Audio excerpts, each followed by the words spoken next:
आज के इस शानदार एक्सप्लेनर में सीधे मुद्दे पर आते हैं। आज हम जिस चीज का ब्लूप्रिंट डिकोड करने वाले हैं वो है मेंटल डिसिप्लिन, यानी मानसिक अनुशासन।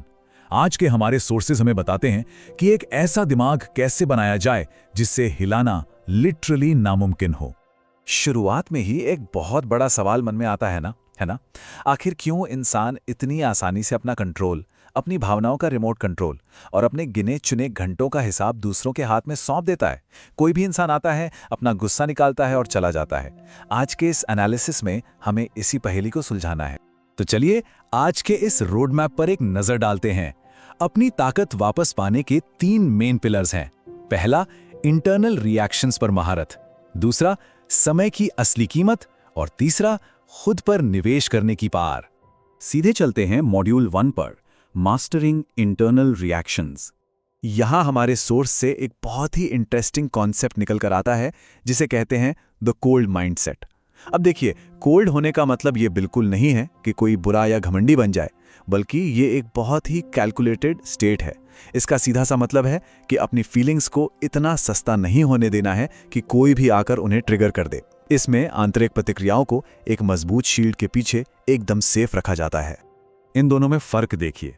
एक तरफ है इमोशनल रिएक्टिविटी, मतलब दुनिया को अपने दिमाग का फ्री एक्सेस दे देना जिससे कोई भी फायदा उठा ले। और दूसरी तरफ है द कोल्ड माइंडसेट, एकदम फुल इंटरनल कंट्रोल, कोई चाहकर भी उकसा ही नहीं सकता। लॉजिक बहुत सिंपल है, जो इंसान किसी को गुस्सा दिला सकता है, असल में वही इंसान उसे कंट्रोल भी कर सकता है। तो फिर ये रिमोट कंट्रोल किसी और को देना ही क्यों है? सोर्स का ये कोट एकदम सटीक बात कहता है। इंसान का अपने दिमाग पर कंट्रोल होता है, बाहरी घटनाओं पर नहीं। बाहर की दुनिया में क्या चल रहा है, लोग क्या बोल रहे हैं, वो तो किसी के हाथ में है ही नहीं। लेकिन अंदर क्या महसूस करना है, वो पूरा का पूरा मेंटल डैशबोर्ड 100% अपने ही हाथों में होता है। अब सवाल ये है कि प्रैक्टिकली इसे कैसे करें। सोर्स में एक बहुत ही जबरदस्त और आसान टैक्टिक दी गई है। जब भी कोई इंसल्ट करे या उकसाने की कोशिश करे, तो बस उसकी आंखों में देखकर एक हल्की सी शांत सी स्माइल पास कर देनी है। बस कुछ बोलना नहीं है।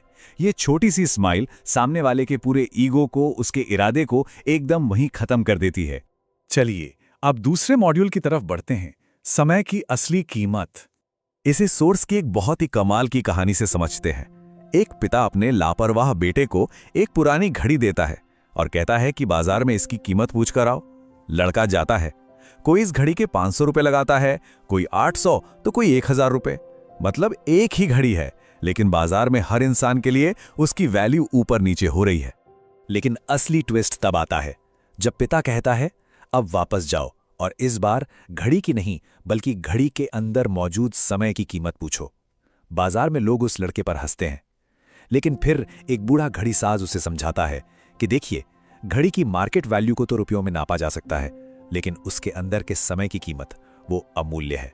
करोड़ों रुपए देकर भी गुजरा हुआ एक सिंगल सेकंड वापस नहीं खरीदा जा सकता। और यही चीज हमें इस नंबर तक लाती है, 24। ये दुनिया का सबसे बड़ा इक्वलाइजर है।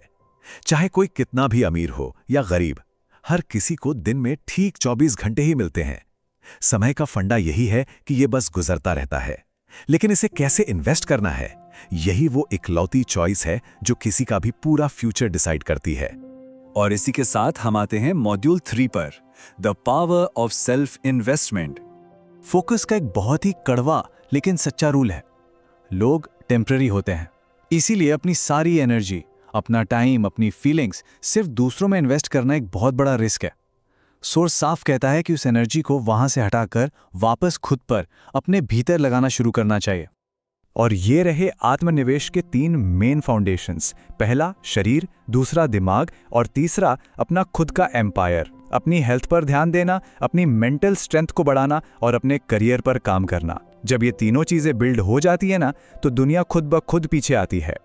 तो इस एक्सप्लेनर के अंत में सबसे बड़ा और सबसे जरूरी सवाल यही है, अगले 24 घंटे कैसे बिताए जाएंगे?